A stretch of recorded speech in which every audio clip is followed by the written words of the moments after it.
Well, guys, the sequel to Avatar is here. I'm not sure if it's long awaited by many, but certainly there is a lot of hype and a lot of eyes are going to be on this one because it's either going to be one of the biggest films of all time and show that Avatar has staying power and that all those jokes over the course of the last decade are more or less jokes and James Cameron is proven right and Avatar is here to stay and it has some cultural impact, or the film is going to flop. It's one or the other. There's nothing in between. So now let's talk about my take on the film and what I ultimately got from it. So going into Avatar: The Way of Water honestly might be James Cameron literally not caring in regards to the first film and whether you remember anything or not. And that might honestly be the thing that hurts this film the most. I honestly got the sense that James Cameron has lived in a bubble outside of time and space during the course of the last 10 plus years. And to him, somehow only 3 years have went by and everybody still remembers the plot of the first Avatar, all the characters and all the beats that happen, including the tree, unobtainium, who died, who survived, and what's going on. Because this film picks up literally acting like you just walked out of the first film. It's fresh in your mind. We're jumping forward and you're catching up with Jake Sully, his family of multiple kids, and here's your new Na'vi adventure. And go at it, and you know all the mumbo jumbo, you know all the terms, you know everything.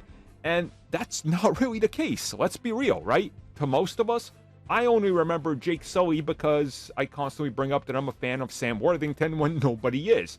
Nobody else seems to remember his name or anybody else from this film, and they act like you do. Now, again, that's really my only big negative.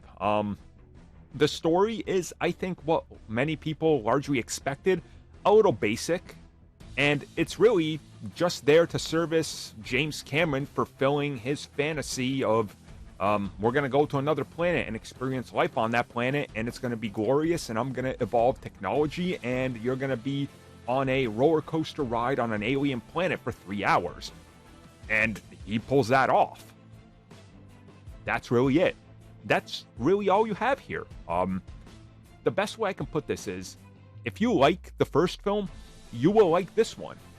If you don't like the first film, you won't like this one. And I think that's how it's going to go. I don't think there's going to be any changing. I don't think there's going to be anybody that watched the first film and was like, man, I didn't really like that film. It was Pocahontas with blue people. That's going to go into this one being like, man, that really turned that around. They subverted expectations and went in a direction I did not expect. You're not going to get that here. You're really not going to get that here. Notice how I'm avoiding talking about the characters because I don't remember any of their names. I remember Jake Sully, though. There's Sigourney Weaver's character. There's still some mystery there. There's the one character with the dreadlocks. What's his deal? I don't know. I couldn't remember his name by the time the film was over. That's cool. Visuals, man. They were great. Such a beautiful film, man. The mocap. Seriously, though, the visuals and the mocap in this is next level stuff. Like, man, how do I describe this? You know, sometimes when you see CG and it's floaty and it doesn't have weight to it or it looks awkward, there's none of that here. Everything looks like it has a weight and a purpose to it, and the way everything moves, the way the water moves, the way everything interacts, the leaves, the world, like, it is really next level CG stuff. You got to give them credit for that. And I think really the story of this film is going to be, it feels like a middle chapter.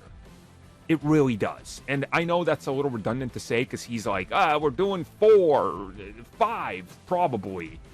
So maybe there's going to be 3 middle chapters and the finale of 5 or whatever. But this feels like a middle chapter of a trilogy, for better or for worse. And I'm okay with that.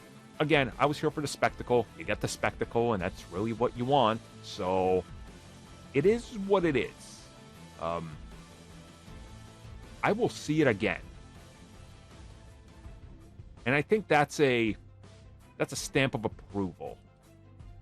I'm not sure, but I want to see it again, and I think it's good. I think it's good. Like the first one. I like it. It's good.